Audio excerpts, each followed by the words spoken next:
गंजाम जिला कविसूचनगर ब्लॉक आठगड़ पाटणा ग्राम आठगड़ दुर्ग सरकारी प्राथमिक विद्यालय रे एक अभावनीय घटना घटी। विद्यालय कोमलमती छात्र छात्री मानू सरकारी शिक्षयित्री माड़ मारी अभियोग होइछि।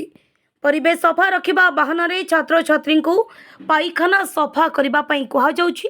एसह माड़ मरा जाउतबार मध्य अभियोग होइछि।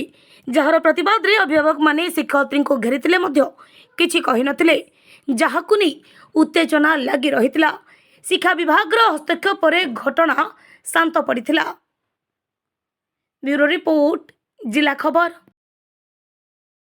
काम करिया कहले सबदिन कहले टिके आराम नबा आसला आसी बहिथिले टिके आथरे बाडेले पछवट नेले आथरे पछवट कहले एटा ओळम करी ओळे सबदिन काम करिया कहते टिके बया भी दउना कहले आसी आथरे से पछवट पेली देले पड़ियोले आ लुहा कंटा कयला कहले परिवेश सफा कहले बाडुतन ना कहले बाडुतन बाडी रे मोटा बाडे बाडुतन समस्त पिटे मते पिटे धन मैडम आछंदी सी पिला मानू बाड़े जोटा कि शिक्षक हिसाब से बाड़ार अधिकार अच्छी किंतु से इते मात्रा बाड़े पिला माने माँ बापा को क्षोभ लगिला एवं पिला माने खूब क्षोभ होकर कांदुचंदी।